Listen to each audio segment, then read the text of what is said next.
into it. So, Craig, how has it been working as a promoter and not as an athlete for the first time? I actually wanted to try this experience because competition's hard on the body, hard on the mind, there's a lot of pressure. So I thought in some way this might have been easier. But in retrospect, I think being an athlete is much easier. In terms of being a promoter though, for this, I mean, there's a lot more pressure. You know, I put my name on the event. I put it there as a bit of a joke for when promoters make an event about themselves rather than the athletes. But then obviously, if it turns into Fire Festival, it's the Craig Jones Fire Festival. So there's a lot of pressure to do good. Also, I've made athletes pull out of the Olympics of our sport. So it's like if I don't deliver, I've made them miss out on this opportunity. So it's like, there's a lot of pressure in a different way. In terms of competition, it's just performance anxiety. But for this, it's just all facets of life. Like if I mess this up, I feel like my reputation's irreparably damaged. I'm Halep Gracie 2.0. Yeah, you want to avoid that. Yeah, so do you actually feel quite a bit of pressure, you know, working as a promoter?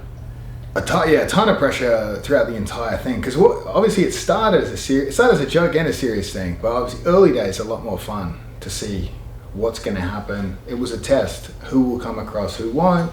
But then the closer we get to the event, significantly more pressure is building. And you start to realize the gravity of what takes place. Like obviously, if we sell 10,000 tickets, there's 10,000 people there. There's so many people watching from home. The investor is my friend. So it's like, I don't want to have utilized his money in a way that's a complete waste. He basically told me he's in it for the jokes. He's in it for, and he feels like he's already got his value for money. Obviously he wants to support the sport, but he basically loves the banter and loves sort of a bit of disruption. But at the same time, I still want to be able to put on an event. And I really want to prove the theory that with a $3 million budget, we can give 75% of that to the athletes, build basically the alley, the karate combat inspired pit-like structure, which is expensive, and still put on a good production for that budget. You know what I mean? And really it goes to show that if the streaming rights and the ticket sales revenue are strong for an event, that should pull to around that budget. So really it should be able to be done with other big organizations. That's really the theory I want to prove, and sort of I want to put out the numbers afterwards to sort of showcase that. How has the general reception been since you made the announcement till now? Like, it does seem from online, I actually did a poll on my YouTube channel, it seems very positive. But I'm sure there's been some negativity as well from certain people. Yeah, for sure. I mean, overwhelmingly positive, just because people see sort of the goal. Obviously, it was hard to be taken seriously at the start because most of the stuff I do is a joke.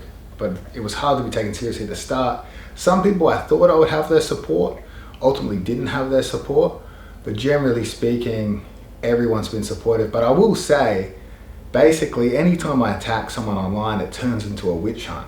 So I will say I have a bit of a biased view, and people show me a bias out of purely a little bit of maybe fear that they'll be targeted next. Like I had people call me up when this event started and they just were like, hey, just want to make sure we're all cool, like we're good friends, I haven't done anything, like as if they would be next. So I would say, in that sense, if people do have ill feelings towards the event, only a small percentage of those people have actually said it to me or said it publicly. I would say probably most people are afraid to go against this event. Have certain entities tried to do things to prevent this event from happening over the last few weeks? Yeah, they have tried to shut it down. I mean, I would say the organizer tried to make threats about an athletic commission, but you don't need an athletic commission in Nevada if there's no strike. So there have been empty threats, there have been death threats, there have been little things that I do appreciate, like if you go to CJI Invitational tickets, it redirects to ADCC tickets. Like those are the little things that are petty, but you got to respect it, you know what I mean? Like I find that side of it entertaining. In terms of what's happened recently, on their side, very quiet. Makes me think they're plotting something. Hopefully it's not my assassination, but in terms of what they've done, they haven't really been able to do a lot. You know, it's hard to attack us from any point. The profits go to charity. with focus on athlete compensation and also growing the athletes as individuals, because it allows them to make a statement of why they would choose to go against the grain. It helps the athletes to get to fill those spots at ADCC. As a fan, you can watch both shows both live, one of them behind a paywall, one not, and you can attend both shows and really see everything. The real losers, I would say, are the athletes. The ones I feel most bad for would be if you were an ADCC 66 kilo grappler. Your division is untouched. No one came across. Yet, sadly, this year's ADCC is going to come with a caveat if you're a champion. People will be like, oh, but it was 2024. Like if Mickey Galvao hits his double Grand Slam, he arguably could have won the proper division. Obviously, he came very close last time, but people are going to say, oh, well, what does it matter? So I feel bad in that sense, that some people's victories will be tarnished. But other than that, I don't think people can really attack what we're doing other than clearly looking selfish in their attack. With these death threats, will you actually have, I assume you're going to have some pretty good security at the event, and we have personal security as well. I think so. Is that something you're worried about? Yeah, I think we've got someone that looks like Gabby Garcia that's going to escort me around and keep me safe. Thomas and Mac actually, because of some of the VIPs that are coming, we were reminded the other day that no security can carry guns, which would be nice if my security guard could carry a gun. I don't want to go out like Tupac in fucking Vegas, but yeah, we do have security.